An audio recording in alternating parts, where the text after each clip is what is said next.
Hello, welcome back. I have another video, and this one here is going to be taking a look at the Warhammer Fantasy 8th Edition Collector Rulebook.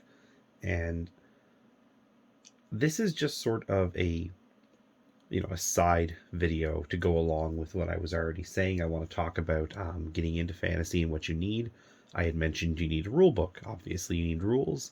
And I had said this is a really nice book, and I thought I might just share this now because it's a video I've wanted to do for a bit anyways.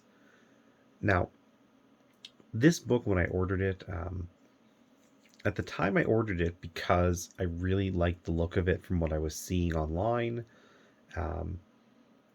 But it was this or a regular book. I couldn't get both at the time. I couldn't afford both. So I went with just this one.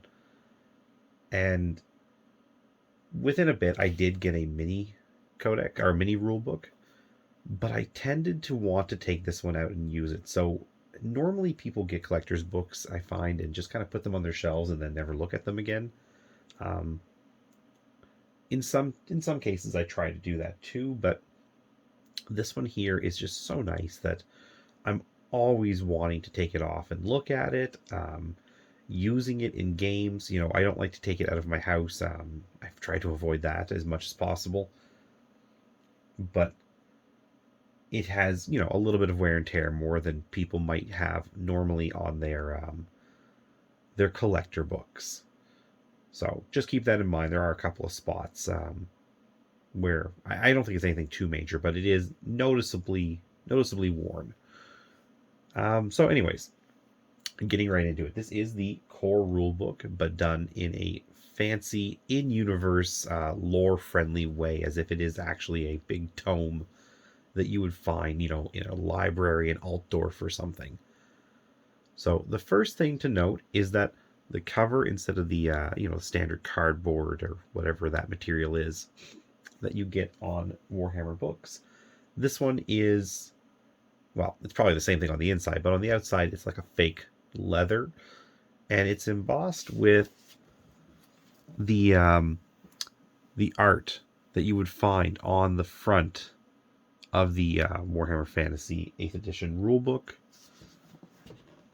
It's got a very nice spine. This is where most of the actual the wear and tear is visible, is along here. There was an issue where it got scuffed one time, and I was pretty annoyed. But for the most part, this is where the issues are. And I guess really, in most cases, this actually might be where you would see a lot of issues anyways, because when it's on a shelf, usually this is the only part that's going to be showing. So if anything's going to hit the book, it's probably going to hit it on the spine.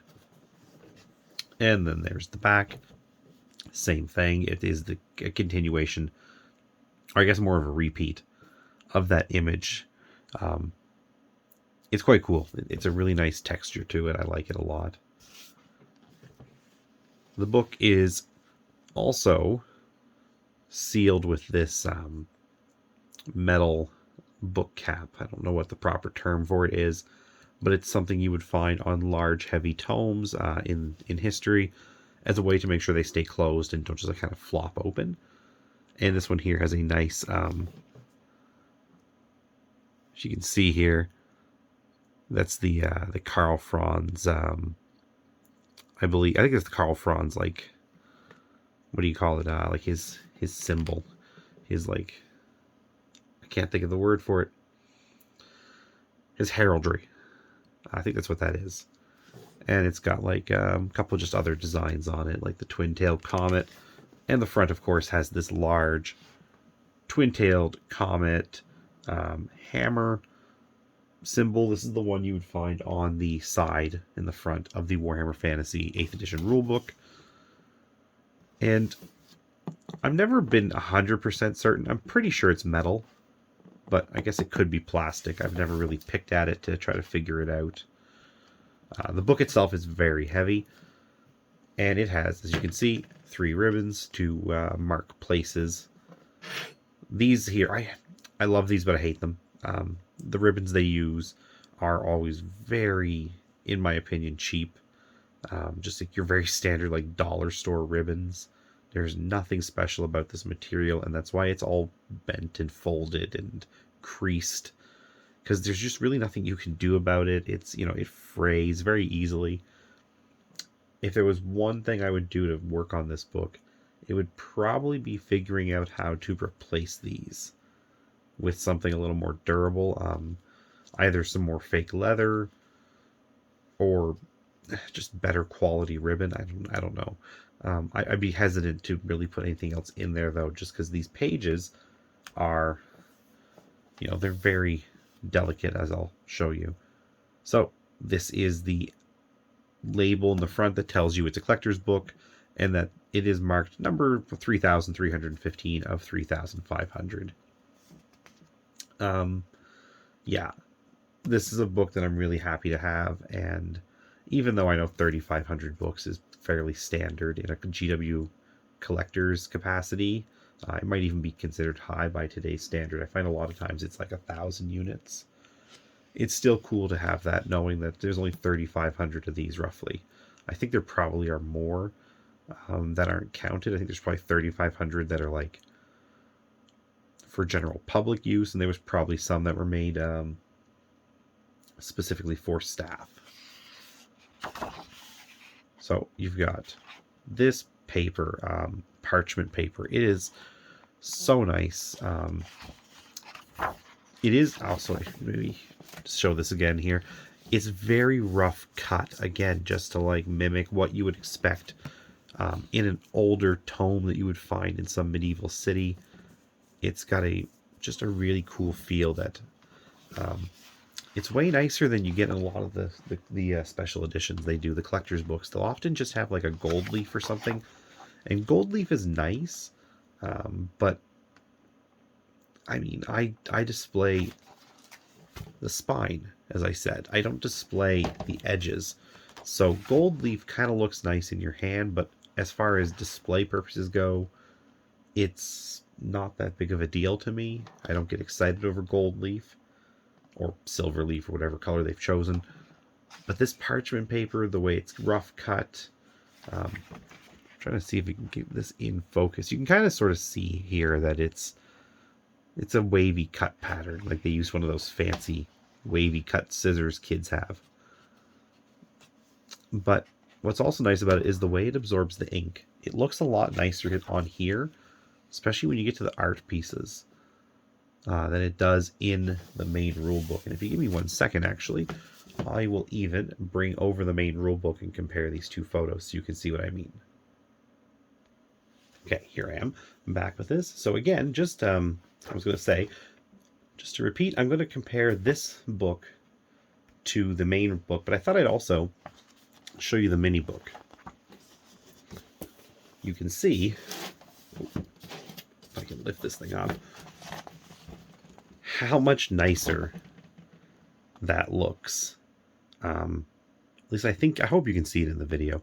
This glossy paper, the picture's still great. The artwork is really nice, but it just doesn't come across the same as it does in this because the ink really soaked into the paper more, and it's got a much deeper, it's got more depth to it, I guess is what I'm trying to say. It's very cool looking on this paper. If you ever have a chance to get your hands on one of these, just, you know, even just to look at, whether or not you can buy it or not, doesn't matter. Going through it just to look at the imagery is definitely worth it because it's a somewhat unique experience. It does have a super premium feel that I find that I've never really seen in their other books. And here is again the same image in the standard book, and like the mini book, it's got more of a glossy look to it, a glossy finish, and it does take away from the image. Here I don't see any reflections really in the camera, and that is also noticeable just to the naked eye looking at the two of them. The flash, the reflection, I should say, of the paper in the books, the main books, it takes away from how cool this picture is. So I just thought I would share that. It's hard to get both of these in focus so you can see the same thing. There we go. Yeah, I definitely prefer the collector's edition. This is one time where I feel like they really did make something that is unique versus just here's a different cover. So get this back into focus. All right. Also, I guess I'll do this too. These are the same books. I don't think there's anything extra in here. If there is, I don't even realize it. But it's just that the difference is that this paper here is much thinner than this paper. This is very thick, heavy paper by comparison.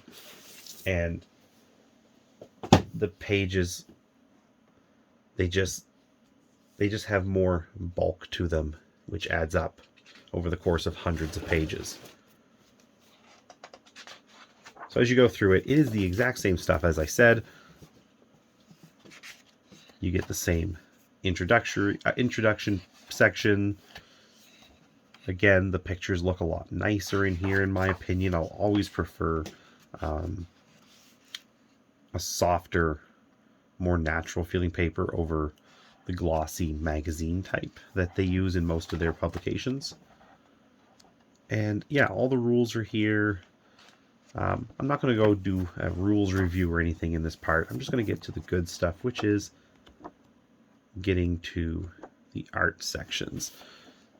So it's a really nice example of art for each of these armies.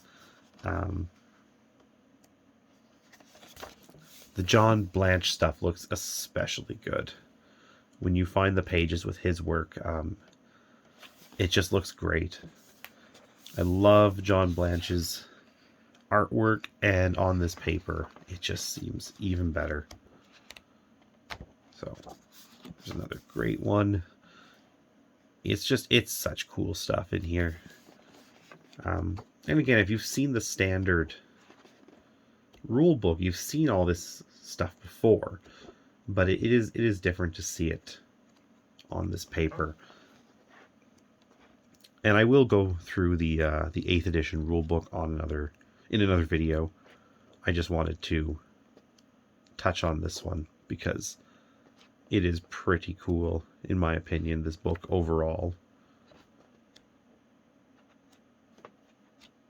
Lots and lots of great pages of art and painted examples of minis. Yeah, like I said, there might be some stuff that's separate. I don't actually, you know what? I don't know if this is in there. I'm going to check this really quick. I think it is. Yeah, okay, it is there. I wasn't certain for a second if this fold-out section, this spread was in the core book.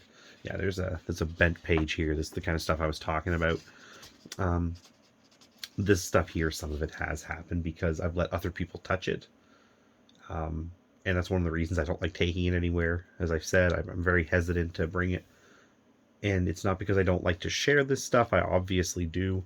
It's more just I become a little bit of a kind of a mother over this thing. I start watching everybody, making sure their hands are clean and make sure they're treating it well as they look through it. And I don't want to dissuade people ever from taking a look at such a cool piece from the Warhammer series, but I don't want it all messed up either.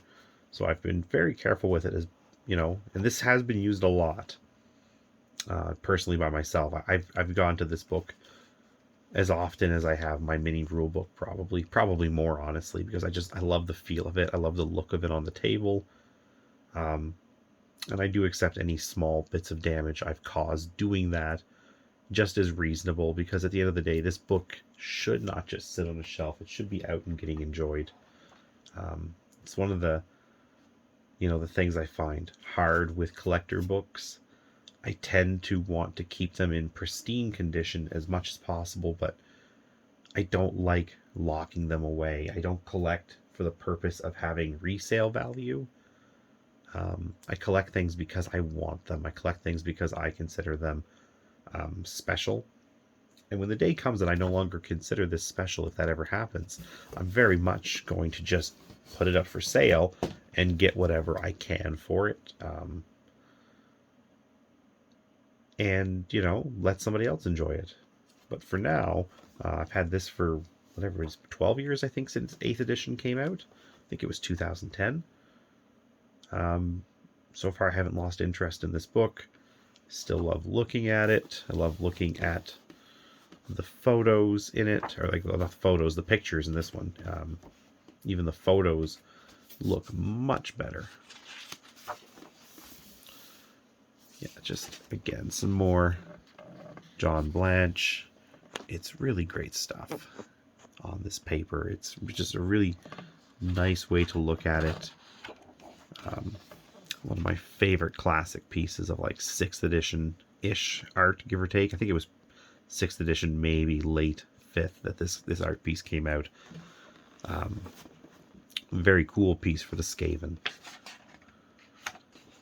So yeah, I think I'm gonna just stop it there, because otherwise I'm just gonna keep talking about just all the little tiny things I love about this book. But I've gone over the main stuff, and I think this is more than long enough to put out as a video. So thanks very much for your time, and I hope you enjoyed it. If you have any thoughts or opinions you want to share down below, if you've got one of these, and you just want to tell me that I'm a moron for, you know, using it, that's okay. I'm always willing to hear that stuff. I'm going to tell you you're wrong, because I think you should be using this thing. This thing is just too cool to sit on a shelf for years and collect dust. We don't actually live in Altdorf, and our library shouldn't be overflowing with dusty tomes. They should be getting enjoyed. And this one here is meant to be enjoyed. So yeah, thanks very much for watching, and have a great day.